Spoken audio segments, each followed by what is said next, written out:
Boa noite a todos. É com muito amor em nossos corações que a gente recebe nosso companheiro tão querido, o Maurício Zodignani.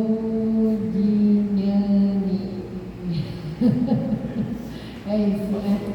Passei no teste. Sobrenome italiano maravilhoso de se ler. Então, o Maurício hoje vai com o tema Compreendendo o Momento do Brasil e dos Brasileiros. Nossa, que legal!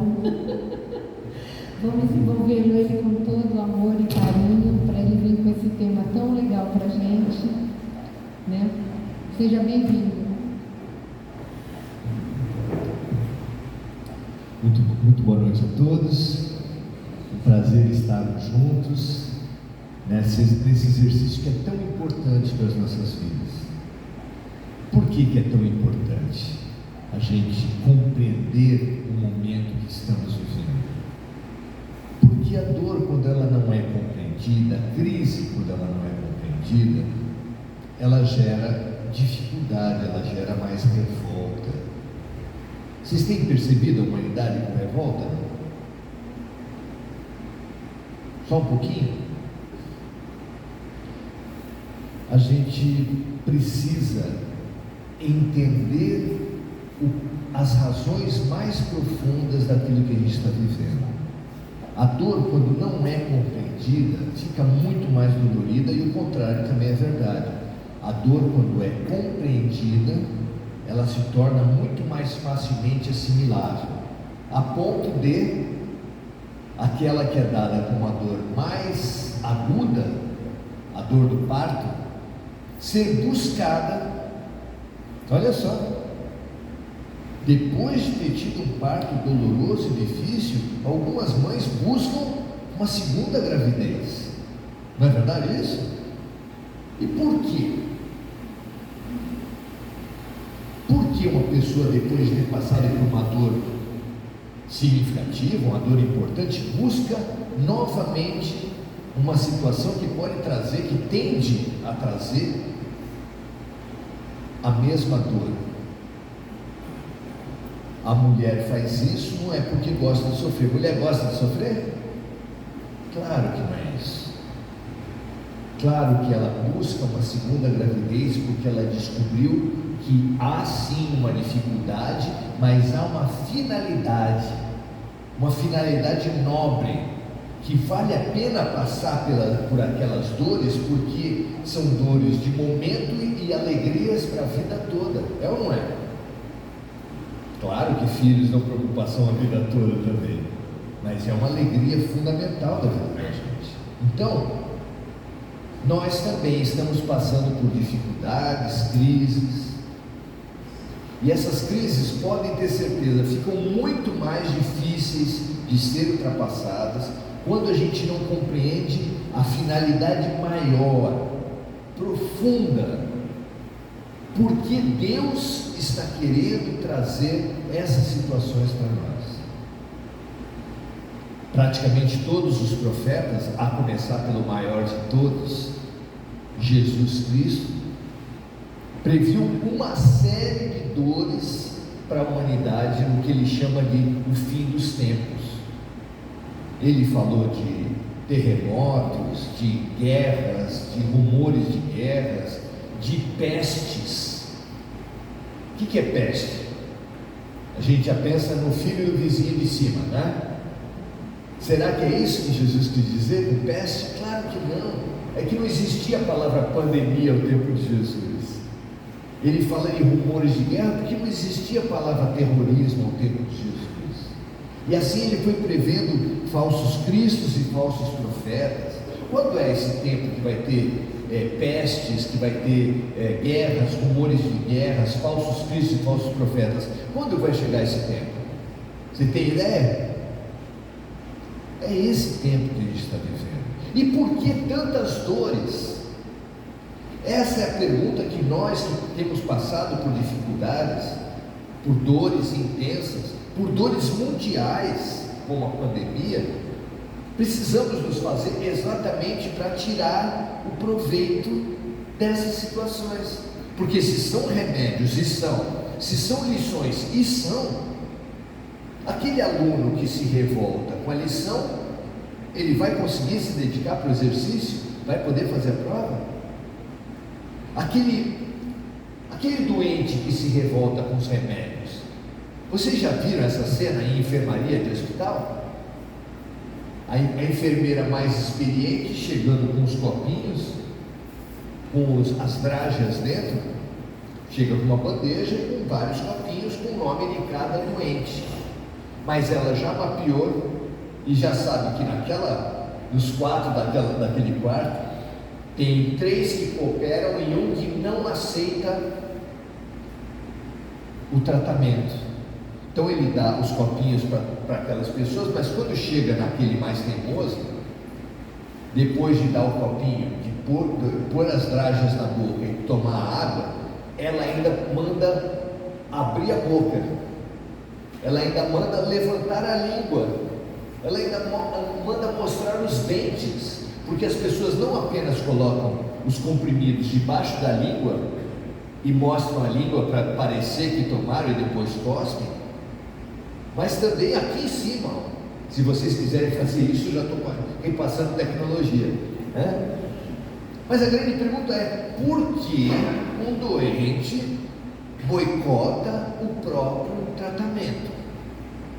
Por que vocês acham? Porque não entende, porque não confia, só tem esse jeito, ou porque acha que nem é doente, porque tem muito doente que acha que não é doente e resiste ao tratamento. Se isso acontece nos hospitais humanos, e acontece, e os médicos humanos erram, mas já é absurdo, imagina resistir aos remédios de Deus. A gente tem resistido muito aos remédios de Deus, brigado muito com a vida. Vocês se queixam alguma coisa? Tem alguém que se queixa aqui? Tem alguém que se revolta com alguma coisa? Vocês entendem como nós temos brigado com a vida? E quem briga com a vida gasta energia naquilo que não resolve. Sabe, quando você vai passar pela faixa de pedestre, sinal vermelho, você põe o pé na faixa e você ouve o carro acelerar? Você põe o pé na faixa, será que eu não entendi direito? Você olha, está vermelho. Aí você põe o pé de novo, o cara acelera de novo, porque tem gente que no sinal vermelho fica acelerando, não tem? Muitos de nós não aceitam o limite da vida, não aceitam o sinal vermelho, e a verdade é que é patético isso, porque quando o sinal abre, ele acelerou tanto que acabou a gasolina, não consegue sair. Nós brigamos tanto com o que a gente não pode mudar, que quando vem o que só nós podemos mudar, não tem energia. Num casamento em crise, você conversa com os dois cônjuges, os dois vão lhe falar a mesma coisa: a culpa é do outro. Dois irmãos estão brigando, a culpa é do outro. No Brasil tem eleição, a culpa do Brasil está ruim é do outro. Quem é de um lado acusa o outro, quem é do outro acusa um. E o Brasil vai melhorar desse jeito? E o casamento vai melhorar desse jeito? Isso é patético, gente. Nós precisamos entender o que está em jogo do ponto de vista espiritual. E para isso, uma história muito conhecida, bíblica, nos ajuda nesse sentido.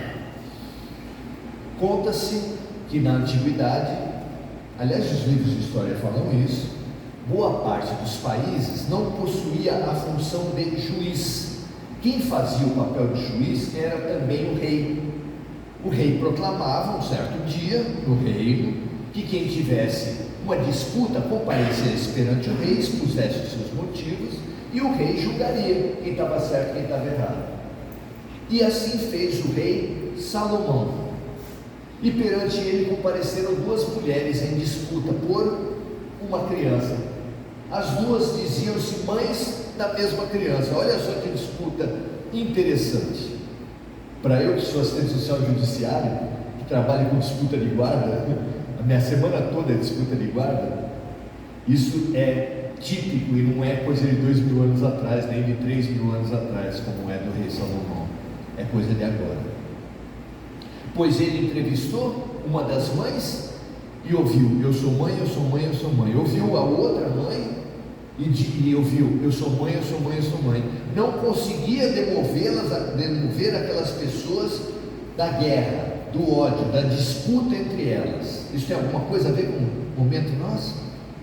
Que as pessoas não conseguem sair do ódio, da raiva e da disputa?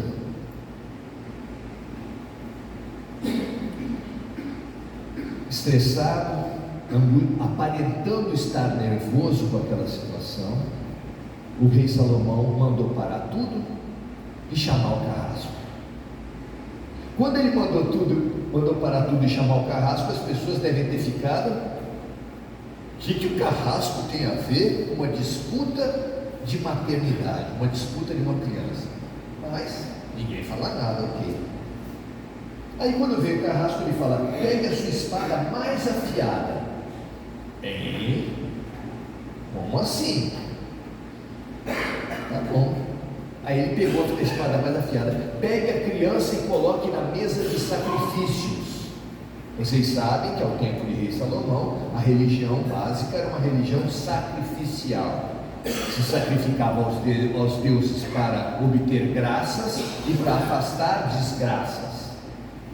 Era assim que se fazia. Há resquícios ainda hoje dessa religiosidade mais primitiva. Pois bem, quando o rei Salomão mandou o carrasco levantar a sua espada mais afiada, e ele levantou sobre a cabeça, aquele era um momento chave. Devia ser assim, todo mundo em suspenso, ninguém nem respirando. Quando ele levantou a espada, uma das mulheres levantou a mão e falou: seu rei, o que o senhor vai fazer? E aí vem uma sentença fabulosa para todos nós: vocês duas não se entendem, eu vou cortar a criança no meio e dar metade para cada uma. Aí ela falou: o senhor não vai fazer isso, o senhor não pode fazer isso. Como não posso? Eu sou o rei. Eu posso sim, vou cortar a criança no meio. Para o nosso exercício aqui, vamos dar um nome para essa criança? Eu vou sugerir um nome: Brasil. O que vocês acham desse nome? Nome bom, né? Uma criança, Brasil. O carrasco vai cortar a criança no meio, porque as mães não se entendem. Não é sugestivo? Só que na nossa realidade, em vez do carrasco ir cortar, já cortou. As próprias mães subiram na mesa de sacrifício e fizeram sushi da criança, que é o nosso Brasil que está rasgado no meio. E junto com o Brasil rasgado no meio, os casamentos, as famílias, os amigos. Isso aconteceu só no processo eleitoral ou vai continuar acontecendo? O que vocês acham? Vai continuar acontecendo. Tende a continuar acontecendo, mas dentro de nós não é obrigado a acontecer. É obrigado? Nós estamos fadados a deixar o Brasil ser rasgado no meio? O que vocês acham? As nossas famílias, nossos casamentos? Não estamos fadados, não estamos destinados. A gente pode acordar para o que realmente está em jogo nesse processo de transição planetária, nesse processo de mudança, porque os espíritos vieram avisar a Terra já desde Allan Kardec. O capítulo 18 da Gênese, por exemplo, ele é fantástico para isso, recomendo a leitura. Mas a literatura é farta nesse sentido, corroborando o sermão profético de Jesus. Nós estamos numa transição, uma mudança muito grande, e nesses tempos de transição, no fim dos tempos, conforme anunciado por Jesus, haveria separação do joio e do trigo, dos bodes e das ovelhas. E aí é por isso que o céu nos manda provas, Porque numa tensão, numa crise, aparece quem é quem. Aparece ou não aparece? Na hora da crise. Vocês se lembram? Todos nós nos lembramos, é coisa de 3 anos atrás, as pessoas morrendo na UTI, e determinados empresários, determinados políticos, determinados agentes públicos se reunindo para desviar respiradores. Vocês se lembram disso? Isso mostra ou não mostra quem é quem? Ao mesmo tempo disso, cantores que não podiam ir fazer os seus shows cantavam na sacada dos prédios. Jovens se ofereciam para fazer as compras pelos seus vizinhos. A pandemia mostrou muito quem é quem. Mostrou ou não mostrou? E as eleições mostraram também ou não mostraram? E as próximas dores? Eu não acredito que vai parar por aí. Ainda terão outras dores, e nós que aprendemos aí, não dá para saber, porque ninguém aqui é régua para ninguém, né? Mas nós, conforme tivermos passado por essas provas, poderemos passar ou não pelas próximas. Há mensagens espirituais que falam que vem mais por aí. Ah, mas será que tem chance para a gente? Tem. Deus não dá ponto sem nó. Não dá. Ninguém ocupa uma carteira na escola de Deus se não tiver chance para aquele aluno. Ninguém ocupa um leito do hospital de Deus se não tiver chance para aquele paciente. Se nós estamos vivos, é porque tem esperança. E a pergunta bíblica: se Deus é por nós, quem será contra nós? Pensem na pergunta, porque a pergunta a gente sabe de qual é a resposta. Qual é a resposta? Porque se Deus, que é todo poderoso, que é todo perfeição, que é todo amor, se Ele é a nosso favor, quem pode ser contra nós?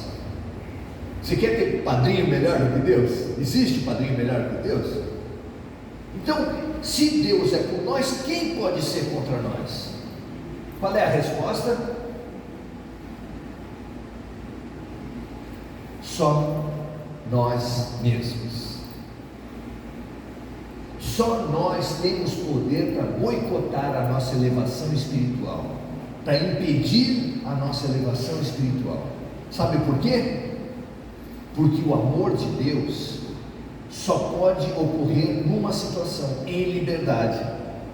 Deus o amor de Deus não é aquele assim: eu só amo quem me obedecer. Deus não faz diferença entre as pessoas, Ele ama todos. E Ele nos ama tanto em liberdade que o ser humano erra. Vocês acham que o ser humano erra de vez em quando? Erra todos os dias, nós erramos todos os dias. E se Deus permite, é porque Ele nos ama em liberdade. Essa é a resposta óbvia para essa multidão de erros humanos na vida dos outros e na nossa vida. Deus nos ama em liberdade, mas depois Ele cobra responsabilidade. Ou como diz Paulo de Tarso, o plantio é livre, mas a colheita é obrigatória. Você recebeu um pedaço de terra, é a tua alma, é o teu espírito, é a tua vida. Você pode plantar o que você quiser, só que na hora de colher, você vai ter que colher o que você plantou, e o pior, vai ter que comer daquilo que você colher. É assim. Ai, que maldade é isso? Isso é maldade? Não, gente. Isso é dar responsabilidade. Responsabilidade é a pessoa responder pelos seus atos. Isso não é justo? Não é certo? Se você criar um filho, um neto, um sobrinho, sem que ele responda pelos seus atos, ele fica mimado, ele não cresce, ele não se autonomiza, e Deus não quer isso para a gente. Ele quer que a gente cresça. Então, sim, estamos colhendo o que plantamos e colheremos mais do que plantamos. E estamos sendo provados exatamente para, não como punição, não como aquela coisa de vai para o céu ou vai para o inferno, porque os Espíritos já provaram para a gente que céu e inferno, enquanto castigos eternos, não existe. Aliás, não pode existir, porque o Deus de amor anunciado por Jesus, como é que Deus ia mandar a gente perdoar uns aos outros e Ele mesmo não perdoar? Ah, você errou? Vai para o inferno para sempre. Tem lógica isso? Claro que não. Claro que não. As provas estão sendo colocadas como uma boa escola faz. Então a escola testa os teus conhecimentos.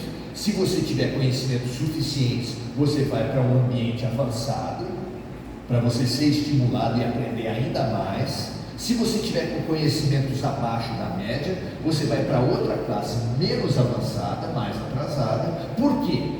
Porque é pedagogicamente errado você colocar um aluno numa classe que ele não consegue acompanhar, ou então numa classe que ele já sabe tudo. Não tem lógica. Deus está trazendo as provas não para nos punir, mas para adequar. Nós estamos no final de ciclo e Deus está adequando. Quem vai poder acompanhar a terra em regeneração, onde ficarão apenas as pessoas luminosas, os anjos? Claro que não. Só ficarão na terra as pessoas de boa vontade, que tiverem sincera boa vontade de se melhorar e de colaborar na melhoria geral. E é isso que a pandemia mostrou, é isso que a eleição mostrou. Quem está apto para votar pensando no bem do Brasil? Quem está apto para, independente de questões de ideias ou de ideologias, tomar a vacina para não contaminar o seu avô, a sua avó, para não prejudicar a coletividade? Quem está pronto para isso? A pandemia não mostrou quem estava maduro e quem não estava, quem estava de um jeito e quem estava do outro. Aquelas duas mulheres perante o rei Salomão, elas estavam diante de dois valores: a disputa entre si e a criança. E o que aconteceu quando aquela mulher levantou e falou que não ia poder acontecer aquilo? Que o rei não poderia cortar a criança no meio. Ele falou que ia cortar, porque elas não se entendem. Então ela falou assim: se é assim, o senhor para, não corta, pega essa criança e dá para outra.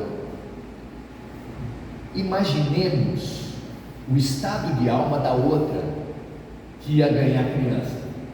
O que ela sentiu? O que ela pensou? Ganhei, não é? Ganhei, uma expressão que simboliza toda a nossa ilusão de disputa. Quer ver momentos da nossa ilusão de disputa? Final de uma luta de MMA, o cara com o olho caído, o outro saindo sangue, a boca estourada, e falando assim: ganhei. Ou no meu trabalho, você mentiu a respeito da mãe da criança ou do pai da criança, porque a mentira e a falta de noção, falta de senso não é de um sexo, nem é de outro. Você inventa mentiras sobre o pai ou a mãe da criança, faz estratégias mentirosas, caluniosas, e ganha a guarda do seu filho. Quando sai a sentença do juiz falando que você ganhou a guarda, você também pode comemorar: ganhei. Mas o que você está levando para casa? Que criança é essa que você está levando para casa? Não é uma criança rasgada no meio? Como é que você vai explicar para ela depois que aquela coisa do abuso que você imputou para outra parte era mentirinha? Como é que você explica tempos depois? Pai, por que você fez isso? Ah, filho, era só uma estratégia para ganhar a tua guarda, você entende? Vocês acham isso legal para uma mãe falar, para um pai falar sobre o filho? Ele leva a criança rasgada, porque ele colocou em primeiro lugar a criança ou a vitória sobre a outra parte. Aquela mulher que receberia a criança falou: ganhei. Mas o rei Salomão fez o quê? Não.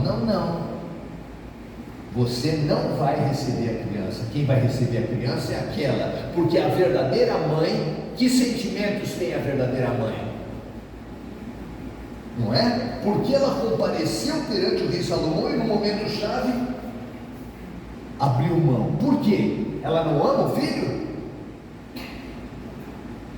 Não é uma mensagem eloquente para falar dos brasileiros e do Brasil? Pensa a respeito disso. Nós temos um padrão, o padrão da vitória entre os homens. Essa vitória é o que vale, é o sentido da vida. Eu preciso ganhar do outro. Isso você percebe, como eu falei, no esporte, agora a Copa do Mundo, né? A gente fica feliz porque a Argentina perde. Olha o grau das coisas.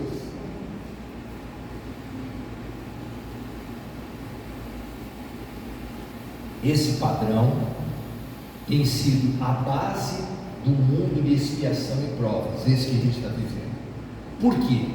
Você pegando um romance espírita, você vai entender o que a gente está falando. Quem leu um romance espírita sabe que a estrutura é basicamente a mesma. Contam a primeiro momento e você vê um personagem sofrendo muito. Uma mocinha, por exemplo, sofrendo muito. Nossa, todo mundo prejudica aquela moça, ela sofre muito, um monte de gente fazendo maldade com ela. E você se identifica com quem sofre. Você fala, coitadinha. Só que aí o romance espírita tem um diferente, que ele mostra, recua e mostra uma encarnação anterior. E ali você vai ver aquela coitadinha, aquela vítima de injustiça, na outra vida, foi o cão chupando manga. Pisou, prejudicou, acabou com as pessoas. Aí você vai falar, nossa, aí você entende a justiça de Deus, aquilo que nenhum de nós consegue entender, que faz muita gente honesta e inteligente ficar ateia. Porque como a gente pode entender uma criança que nasce com paralisia cerebral? Se existe justiça no mundo, se existe Deus, onde está Deus? Saiu de férias? Foi para Cancún? O que acontece? Uma criança que é abusada sexualmente na família, uma criança como a gente encontra no cadastro de adoção, onde a mãe usou crack a gravidez inteira, e quando nasce e fica uma semana sem droga, porque a verdade é essa, uma criança depois que nasce fica sem droga, ninguém injeta crack no recém-nascido. Vocês acham que vai acontecer isso? Claro que não. E aí, com a abstinência das drogas, ela começa a tremer. Um recém-nascido começa a convulsionar por falta de droga. Onde está Deus? Onde está Deus? Onde está a justiça, a bondade perfeita? Nós precisamos, na fé raciocinada, nós precisamos encarar as questões de fundo, que fazem muita gente que pensa na vida falar, Deus não existe. É claro. Onde está a bondade de Deus? E aí quando você pensa isso, quando você encara isso, você encara a razão. E como Kardec falou, apenas a fé que encarar a razão frente a frente é forte o suficiente para continuar. E nós também precisamos aprender a entender as dores de agora para poder encarar razoavelmente e entender o que está em jogo nessa situação. Assim como a pandemia, com a máscara, estava ensinando para a gente, faça o outro que você gostaria que o outro lhe fizesse. Assim como a pandemia, ao dar um problema de vida ou morte para toda a humanidade, estava ensinando para a gente, Pai Nosso, a família universal, somos todos filhos de um mesmo Pai e somos todos, portanto, irmãos. Isso que a pandemia veio explicar. São as razões fundamentais da mensagem de Jesus. É só ter olhos de ver. E aí, quando você tem olhos de ver, você para de brigar com a vida e começa a aprender. Começa a aprender. E assim é que a gente vai absorver os remédios do hospital, vai se dedicar à lição. E quem aprende a lição na escola é promovido. Quem não aprende a lição na escola, acontece o quê? Repete. Ninguém que não aprender a lição da cooperação, da fraternidade, da empatia, vai para o inferno. Vai apenas repetir as dores que nós passamos na terra. É bom isso? Mas quem não aprende, a generosidade de Deus coloca para encarar as lições novamente. Isso é generoso. Perante o azeite quente do inferno, e você fritar por toda a eternidade, como a teologia tradicional falou, isso é de uma generosidade maravilhosa. Não é vingança, não é punição de Deus. Mas também, se nós tivermos essa consciência aqui, a gente pode falar, bom, mas então o que eu preciso fazer para passar de ano? Não é? Estamos aqui na turma de recuperação. Essa é uma reunião da turma de recuperação, e a nossa grande questão, a nossa grande curiosidade deve ser assim: o que vai cair na prova? Por que nós estamos sofrendo o que estamos sofrendo? Provas, expiações, dificuldades, são provas para a gente. O que Deus está querendo aferir de cada um de nós? Porque uma coisa é eu falar, eu sou espírita, eu dei passe por 30 anos numa casa espírita. O outro fala, eu paguei o dízimo por 30 anos. E se acha, né? Uma grande coisa. Ah, que lindo. Eu confessei e já rezei no total, sei lá, milhares de Ave Maria, milhares de Pai Nosso. Claro que se você fez isso tudo, e fez de coração, e fez se colocando no lugar do outro, e dá mesmo dízimo, não há preconceito. Quem dá o dízimo de coração, abre mão de dinheiro para falar assim, vou colaborar com a obra de Deus. Gente, isso é muito meritório, não há por que desprezar essas pessoas. Ah, mas depois pega esse dinheiro. É problema do outro. Ele está dando de coração. Claro. Por isso é que no mundo espiritual existe um manicômio voltado para os religiosos. Vocês sabiam disso? Tem um hospital de louco voltado para os religiosos. E olha, fique tranquilo que tem uma ala extensa para os espíritas, tá? E por que os religiosos enlouquecem depois que morrem? Porque eles morrem tendo cumprido preceitos humanos. O dirigente do centro, o palestrante falou, o autor de livros falou, o pastor falou, o padre falou, ele fez tudo que o padre falou, tudo que o seu dirigente falou, e ele chega lá, arrasar, tapete vermelho, anjinho de um lado, anjinho do outro, Jesus marcando uma audiência com Deus. Com essa expectativa alta, ele capota, ele quebra, ele enlouquece, porque ele vai perceber que todos os preceitos de homens que ele cumpriu não o capacitaram a estar de bem com Deus. E aí tem uma mensagem que eu acho luminosa para esse nosso momento e para essa nossa questão não é bem uma mensagem, porque foi dada por um espírito de luz encarnado chamado Teresa de Calcutá, e ela deu uma síntese que eu queria oferecer para vocês decorarem e refletirem a respeito dela. Ela fala assim para a gente: a questão da vida nunca esteve entre você e o outro. Olha, nós temos dirigido a nossa vida para ganhar do outro. A questão da vida nunca esteve entre você e o outro. A questão da vida sempre esteve entre você e Deus, entre você e a tua consciência. Gente, eu não sei para vocês, para mim isso é uma chave para esse momento. Quem está certo? Quem votou assim ou assado? Na minha infância, meu pai fumava Hollywood, meu tio fumava Ministro, e eles ficavam debatendo, é melhor o Hollywood ou o Ministro? Olha, teve debate, muito tempo eles ficaram discutindo isso. O que você acha? Os dois sofreram a consequência do cigarro, é claro. Dar para as instituições humanas o poder que só Deus, a idolatria, o endeusamento que só Deus deve ter, é um erro antigo, um erro profundo que nós temos cometido. Vou repetir: dar a seres humanos, a instituições humanas, a idolatria que a gente deveria dar apenas a Deus. Isso aconteceu no processo eleitoral? Das pessoas acharem que seres humanos vão salvar o Brasil? Minister ou Hollywood? Qual dos dois? Maurício, é ridículo, essa questão é ridícula. Hoje o mundo está sendo questionado: qual é melhor a dominação, Estados Unidos ou China? O que vocês acham? É melhor a gente ser dominado pelos Estados Unidos ou China?